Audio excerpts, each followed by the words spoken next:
Late at night, our minds can lose it. Late at night, our thoughts can run rampant. Tonight, I'm up late for a bunch of reasons. And here's my late night thought that scares me deep down to the core. The horrible question, the frightening, disturbing question. What if the haters are right? What if the bad guys win? Why would a sane and reasonable person ask themselves that? 15 years ago, the answer would be easy to stab at. But in today's clusterfuck of... And by the way, I'm going to interrupt myself.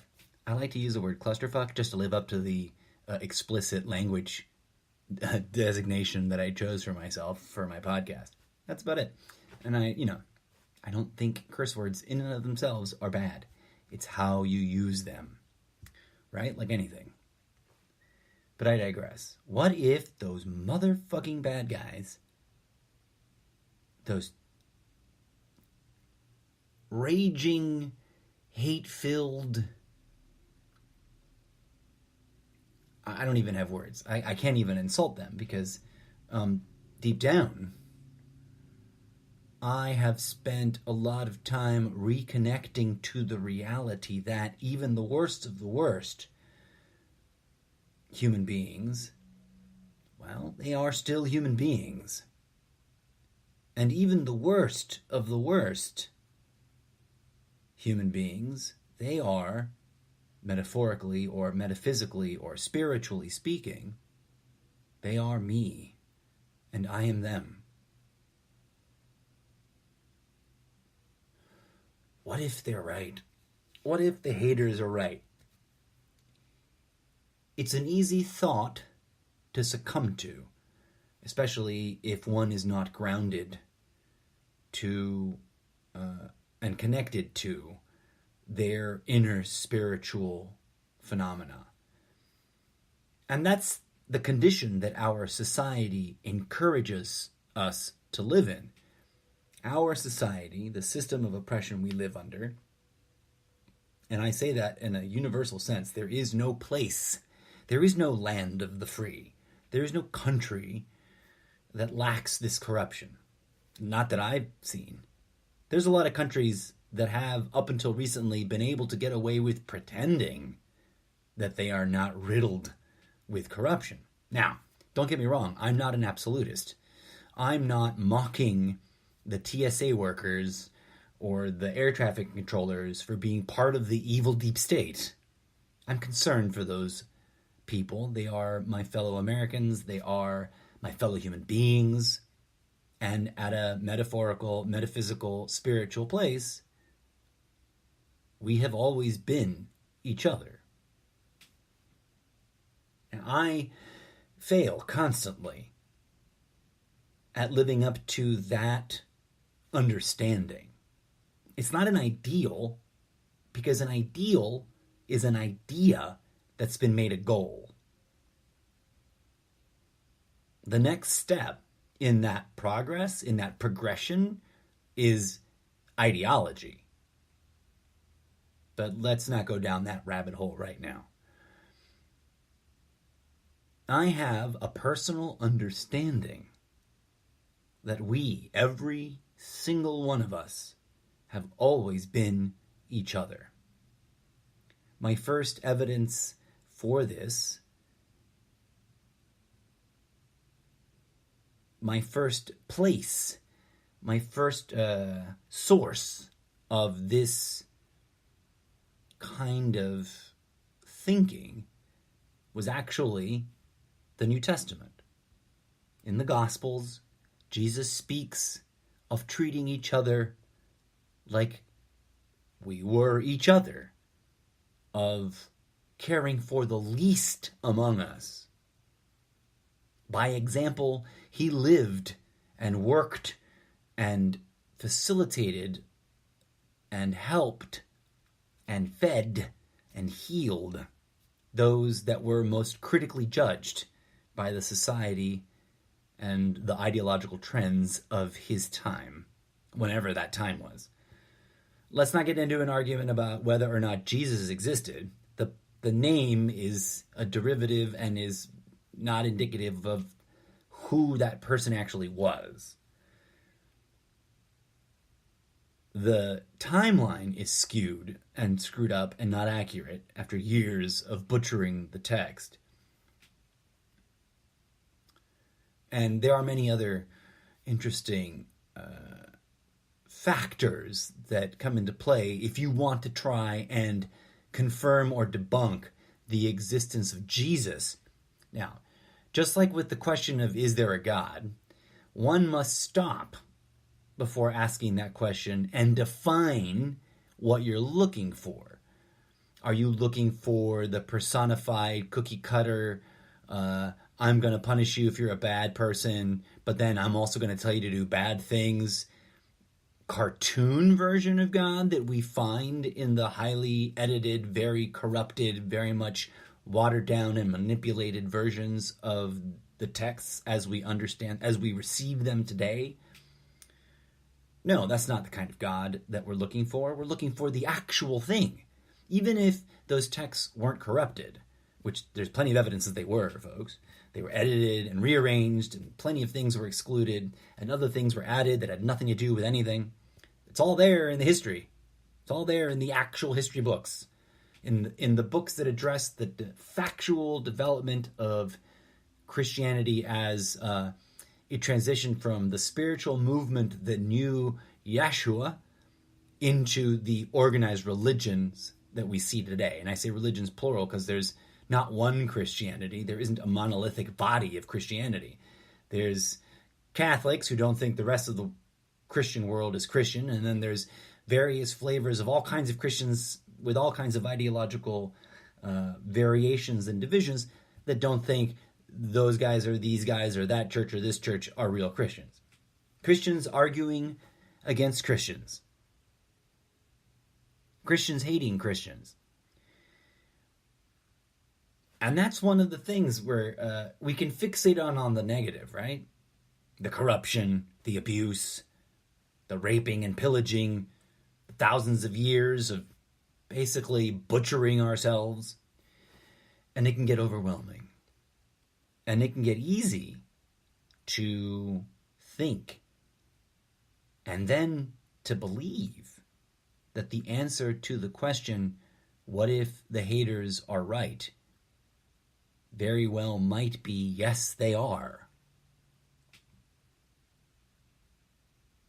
And that, at times, when I'm doubting myself, when I'm hating myself, when I'm judging myself, when I'm regretting my choices and being hypercritical and being negative, that's very appealing to succumb to this idea that, wow, I must have it all wrong. I must be dead wrong about everything I'm trying to promote and advocate and speak up to the power and say, hey, whoa. I must be dead wrong because the vilest of the vile succeed.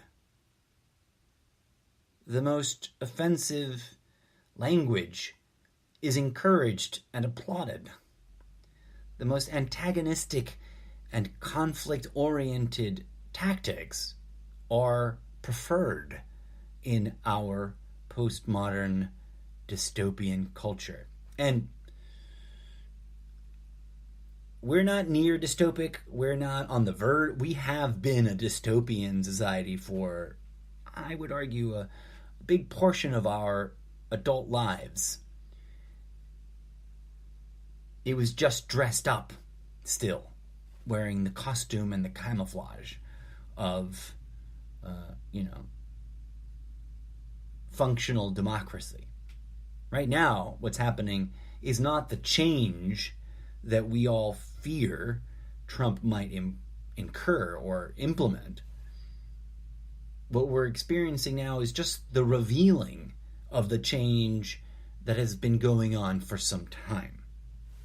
But I digress.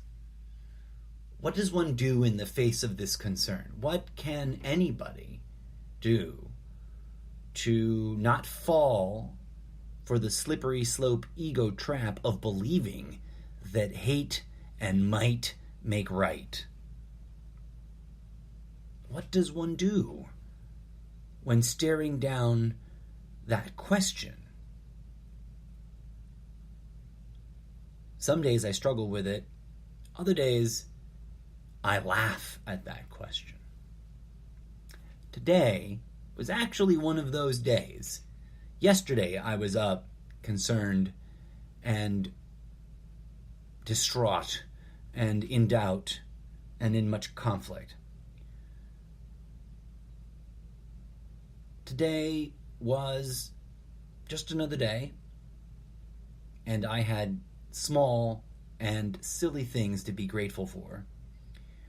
And I had plenty of opportunities to worry that this person I interact with might secretly hate me, or that person is actually judging me and thinks I'm ridiculous, or insert whatever put down or insult you think is cool. But instead of falling for those ego traps, because that's what they are, folks, ego works in mysterious ways, and ego is prepared. Very, very prepared. How do you think we got into this situation in the first place? Ego was coaxing us along. Not just for the past 5 years, but for the past 5,000 years. Ego has been ascendant and seemingly winning. But of course, that's just part of the game. That's part of the illusion. That is the lesson plan.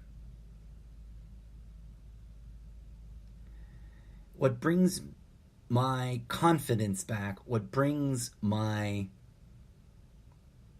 enthusiasm back, what revives me, what keeps me going, what gives me strength, is the simple and undeniable fact that when I'm not clouded by ego mind, when I'm not blocked by ego blinders, when I'm not sliding down those slippery slopes of ego traps, I know that I can tangibly feel the healing power of forgiveness and unconditional love. These aren't imaginary notions. Love is not an ideology. Human beings have, of course, attempted many times to create an ideology about love. The failure there is always that ideologies can never wholly and completely and with 100% accuracy contain that which they are attempting to describe. And they don't bother to. Those who are architects of ideology, they don't bother to accurately describe reality. They're more about sales. Ideology is about seducing your mind, getting ideological hooks into you that then activate and aggravate your ego. If the haters are right, we're fucked. Let's just be matter of fact about it. If the haters are right, then the human species has a big fucking gun to its head. If the haters are actually the winners of this game, then we might as well just fuck all and do whatever it is that gives us some respite against the darkness, some joy in all the madness, and let it go and hope for a peaceful end. Maybe pray for that asteroid that didn't turn up in 2016 to finally come and wipe us clean. If the haters are right, if they're truly standing in righteousness and in the correctness of accurately describing how the world works, then there is no revolution to be had. There's no change to be made, because it will all always devolve back into hate and conflict and division and distraction. Now, if we look shallowly across the timelines at our disposal, our personal lifetime, the general collective history of the past 30 or 40 years, 50 years, 60 years, and, the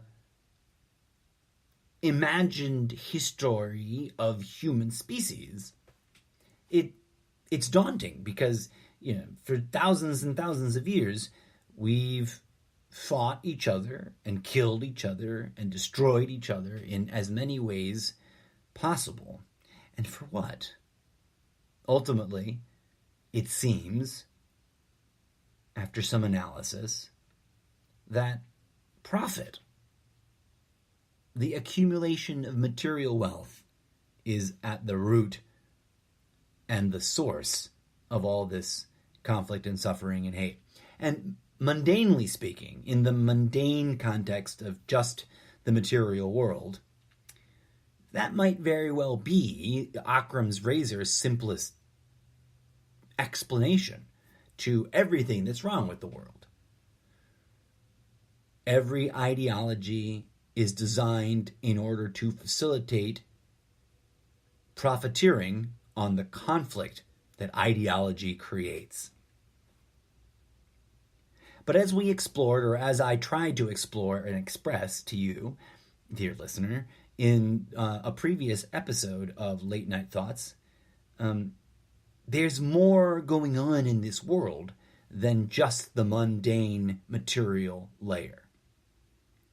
If the materialists are right, then holy shit, the haters are probably right too.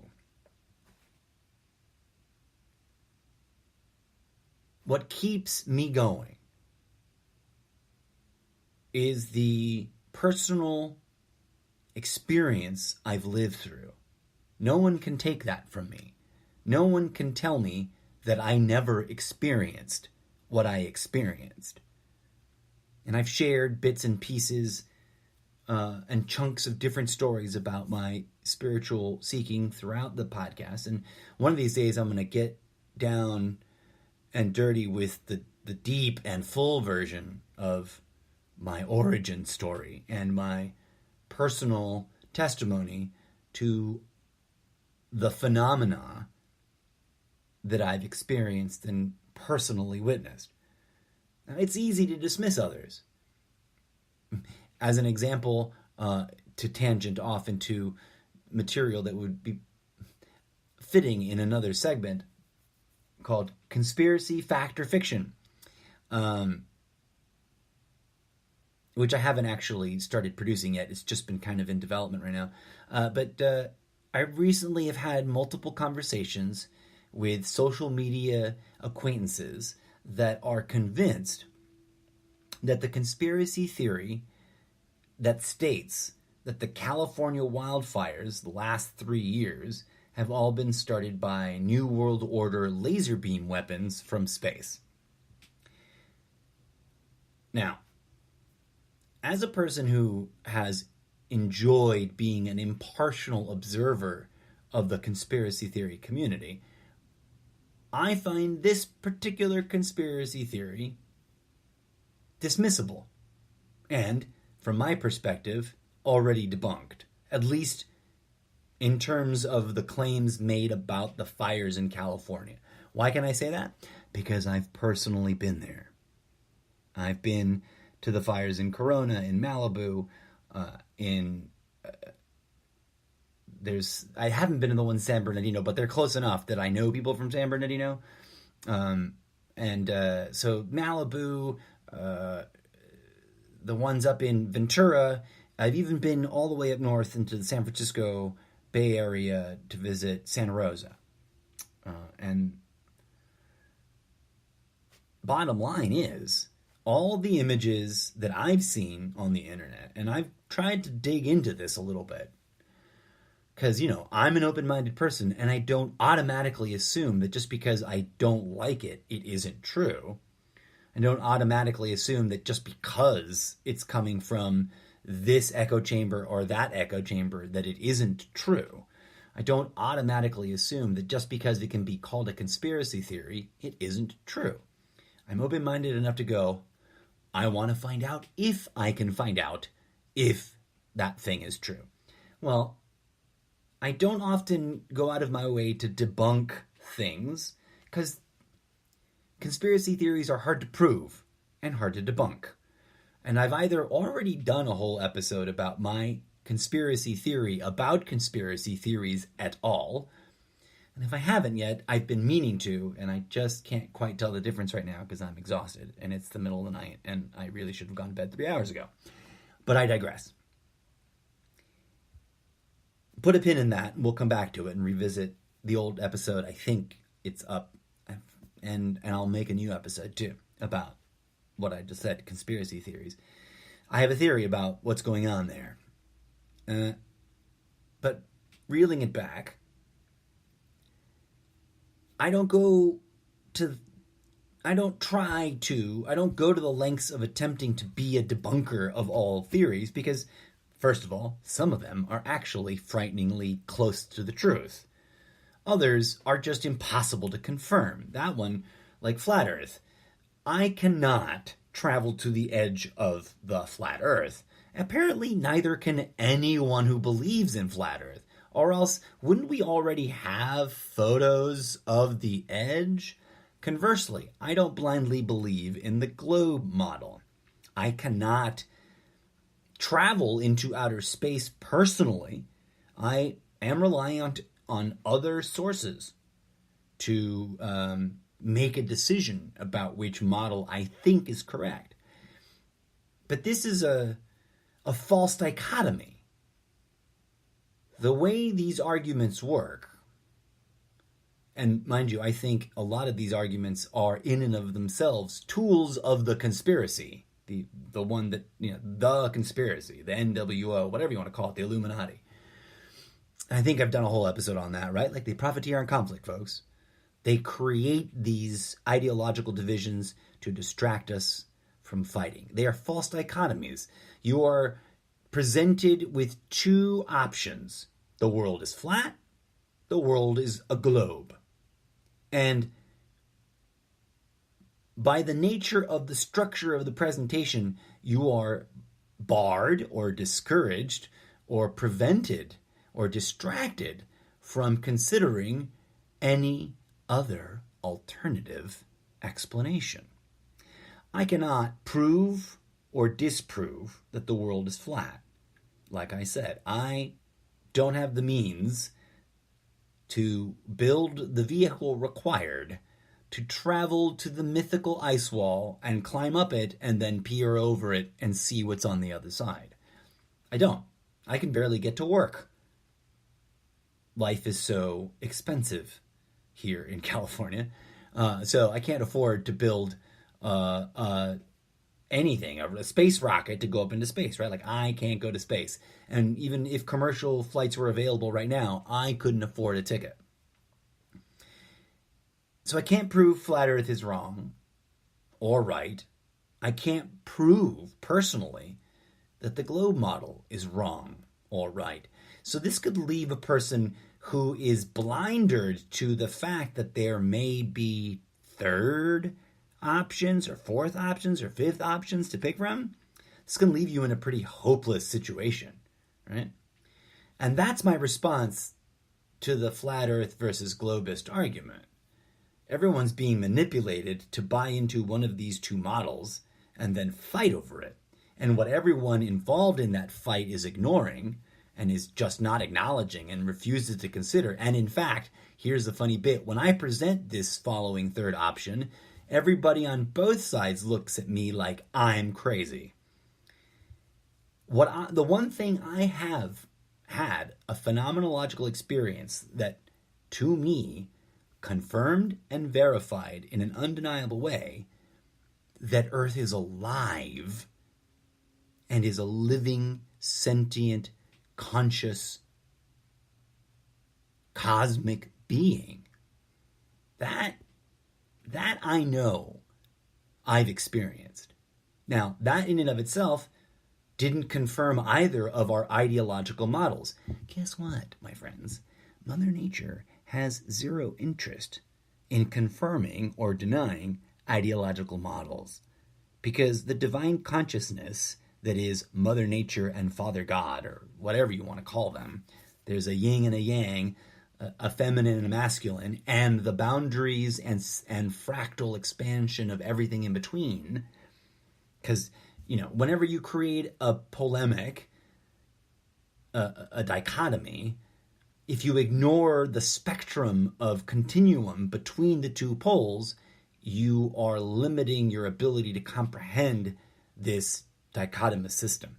That's why these ideological fights are false dichotomies, because they explicitly prevent those who buy into either polemic from understanding that the two ends are attached to a spectrum in the middle. Left and right are not independent things, but exist at the end of either arm. And those arms are connected to you, right? You cannot have up without down. Once you identify up, you've identified down. And the moment you point to the left, everybody knows where the right is. Those things are mutually arising and deeply interconnected. Right? False dichotomies radically and usually purposefully prevent a comprehension of those alternate interconnections between the two options being presented. So, when I worry about whether or not the haters are right, I have to remind myself that hate is an emotion, which is reactionary, and then ideological hate is a form of brainwashing, a pattern of thinking that is programmed into us for the purposes of evoking the emotion of hate. Now, this clearly is super prevalent in our society and deeply overwhelming, deeply, deeply frustrating, and ironically, often inspires reactionary hate. Hate breeds hate. The thing that brings me back from the doubt and the fear of pondering that question is that in nature, we can directly experience the power, the real, genuine, authentic power of unconditional love.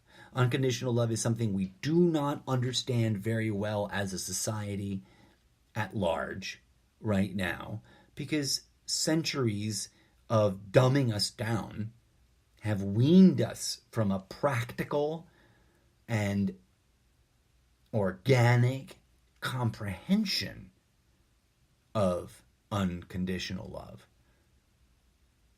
We have been weaned from our relationship to forgiveness and healing and compassion and love.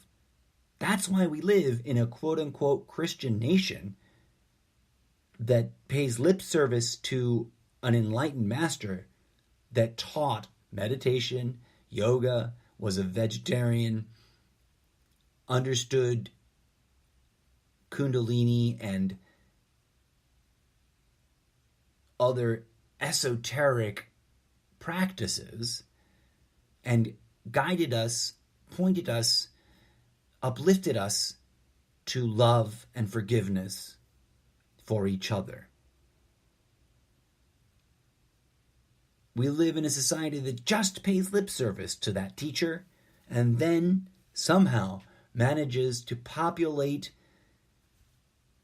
itself with really angry, ready to be violent people who claim to love Jesus. So clearly there's deep, deep trauma and deep, deep mindfuckery going on.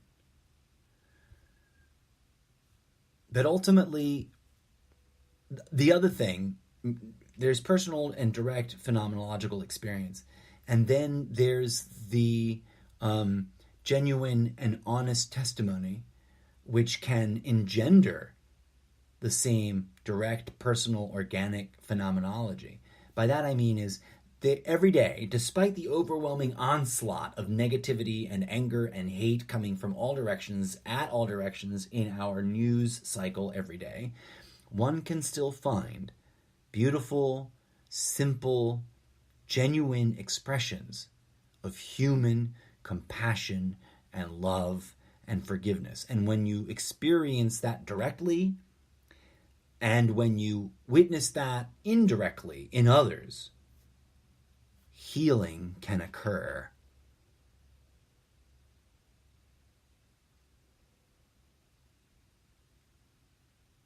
It's easy to worry about what if the haters are right. But after much exploration and much struggling and questioning and wrestling with that question, a really almost painfully obvious response surfaced within me. The only answer to that question is forgiveness and love and transformative healing. What if the haters are right? Well, if the haters are right, we better fucking double down and triple down and quadruple down on broadcasting unconditional love, forgiveness for everyone, and transformative healing for the entire species. That's the only way to respond to the haters. We cannot, my friends, and I know it's tempting because I see it all the time. I see it all the time amongst well-intentioned people who think they're doing the right thing. I see it in people from all walks of life with all kinds of belief systems. They respond to someone else's ugly, hateful negativity and confrontationalism and accusations and bigotry and all those horrible things that we wish no one would do. We sometimes get seduced into responding to those things with hatred and anger and conflict. That's a vicious cycle, my friends. A vicious cycle that perpetuates and manifests more of the same. I always like to point out that there's a lot of people, not just now, not just in the era of Trump, but there's a lot of people that have been grumbling about violent revolution the past 30 years. It used to be really low-key and sort of hush-hush and off to the sides and very marginalized. That is not how we help solve the problem of hate and ideological corruption, by pushing the haters off to the side and telling them that there's no space for them. That's what they want. They want any excuse to hate us more, to hate anybody more. The thing that brings me back to this podcast, even though it's horribly amateurish and I must sound like a fool half the time, is the overwhelming and undeniable truth that love is mightier and stronger and more powerful and more important than hate, than ideology, than politics, or religion. Not because I think so, but because I have felt it. I have felt it and misunderstood it and rejected it. I have felt it and understood it but not known how to cope with it and rejected it. I have felt it and wondered, why do I reject this love from people who are offering it? It's because the conditioning trains us to. And none of us escaped this conditioning. It's a lot of people pointing fingers and spitting down on other people's faces for being brainwashed sheeple. The fuck do you think you were before you started finding all those memes that woke your ass up, yo? Nobody escaped the brainwashing. Some of us may have realized it earlier than others, and that's great. You wake up, quote unquote. You get woke, quote unquote. That's great. Good for you. The moment you turn around and start insulting others for not being as woke as you, all your progress has been wiped clean. All you're doing now is calling yourself a label and patting yourself on the back and masturbating your ego real good. I don't say that in anger. I don't say that in judgment. I say that because I've learned the hard way that that is so. Personally, in my relationships, in my own failings, and in the way that others have failed and mistreated me. It's a complicated clusterfuck of overwhelming, frustrating, and depressing craziness, this world we live in. It's so full of people ready and willing to blow each other's brains out over imaginary things that they cannot even prove. And most of those people are armed with the ideological and baseless weapon of ridiculing love, minimizing love, dismissing it, mocking it, marginalizing it, and insisting that it's imaginary and ineffective and impotent, that love doesn't exist. If love doesn't exist, then hate can't exist. Why? They are interconnected in that way of mutually arising dichotomies. They have a relationship. They are a yin and yang to each other. And just like the idea of good and evil, love and hate are two things that we so deeply misunderstand that we fail to recognize that what needs to happen is healing and reintegration, not the waging of some war to see who is the ultimate victor and who gets destroyed. Love and hate cannot have a war to see who the winner is. Good and evil cannot have a war to see who the winner is. Why? Because light and dark cannot be separated. They can't. Now, you can have a room full of light, or you can have a room that is full of darkness. But the two coexist and co-create each other. They define one another. We can only perceive them as being in apparent isolation. But in truth, that's something we contrive. The room. In nature, there are no rooms. And while there may be caves with absolute darkness, light finds a way. Animals develop luminescence. Maybe a bit of a stretch logically there, but you get where I'm going with it. In nature, the two coexist and commingle, and while one may have pockets of density here and others may have, fields of density there, they are yin and yang to each other. That war of good and evil, if we keep thinking of it as a war, we will never solve anything. If we keep thinking that it's a battle between the haters and the lovers, we will never solve anything. The light and the dark, and I mean the light and the dark, not just in visible light and absence of light, darkness. I mean in the spiritual sense. The light and the dark, they're like twins that have been separated at birth and are wrestling to try to reintegrate each other and get over their issues. Maybe that's a horrible analogy. Let me get to my point and wrap this up. The light and the dark are not here to obliterate each other. They are here to dance and engage one another and manifest all the variations of the potentiality between their two extreme ends for the purposes of experiencing that. And then, having experienced it, the ultimate long-term trajectory is reintegration.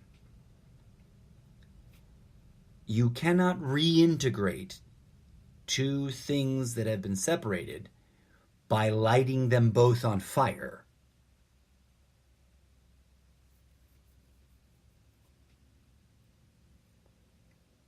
Reintegration is about healing.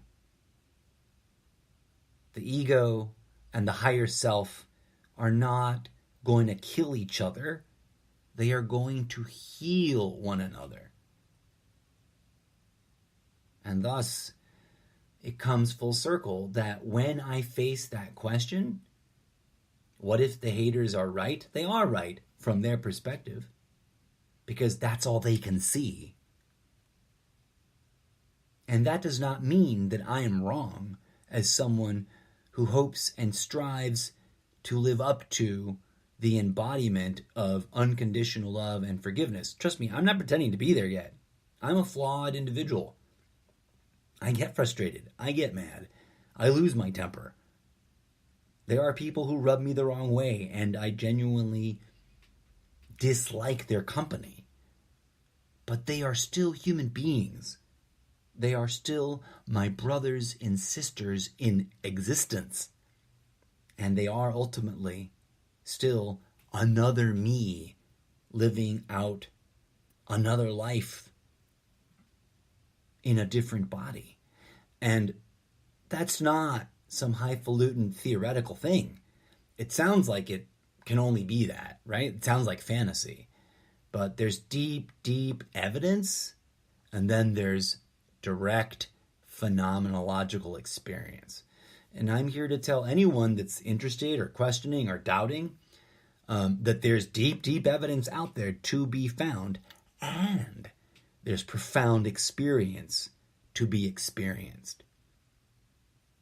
So I hope and pray that by sharing these silly thoughts, the next time you encounter an overwhelming wall of hate on your social media or at your work environment or at your family, that instead of feeling overwhelmed and daunted and like you're on the losing side in an ongoing war, I hope you'll be inspired to remember that what that hate really indicates is trauma that needs healing. How do I know this? Again, direct personal experience. When I've looked back on my weakest moments, when I've been the most angry and the most hate-filled and the most unfair and the most judgmental towards others, if I look at those moments really hard and really sincerely and really honestly, those moments existed because I was in pain, because I was neglecting something in me that needed healing. That's a very difficult thing to admit to oneself. And that, my dear friends, is why the haters are the haters. We have to get up off the sidelines and step up to being openly the warriors of love. the warriors of love, the warriors of peace, the warriors of spirit. Our tools are not the tools of murder. Our tools are the tools of healing and forgiveness and transcendence. I don't mean that we're gonna, jump off the planet and be archangels if we just decide that love is the winner. It's not that easy. But we can transcend our own limitations. We can transcend our own bad habits. We can transcend our own deeply buried trauma. And once we can do that, we will discover that we do indeed have the power to heal ourselves, and thus to heal each other, and ultimately to heal the species. If the haters are right, then I will die a foolish man who just wanted to help everyone remember their own divinity. And if the haters are right, at least I went and spent my life in a way that wasn't being one of the haters, right? At least I recovered from my indoctrination and my addiction to the conflict creation and the greed and the self-righteousness that gets programmed into us from childhood on by the systems that surround us. Don't take my word for it. Go and dig deep and find your trauma and heal it. It sounds like an impossible task, but it's part of our organic birthright as people. Just like, imagine, if you will, as a final image. Imagine if two flowers were growing side by side and they haven't bloomed yet, right? Two plants that will bloom flowers are growing side by side. And one of them fears and doubts that they will ever be able to bloom and open their flowers up. And they fear and they doubt that. The other one, it has never occurred to them to fear and doubt that because they sit in deep connection to their true nature. Imagine the conversation those two flowers would have about whether or not they will actually bloom in the spring. That conversation would sound a lot like the kinds of conversations that are had by people who ardently believe that love can save the world, and those who just reject love because they can't even imagine its strength. Don't take my word for it. Go, dig deep, look behind your personality and behind your mind, behind your ego, behind your daily routine of whatever the fuck is going on inside your skull. Look deeper than you've ever looked. And ask the divine nature within you to reveal itself to you. It won't do it right away. You have to sort of do the work.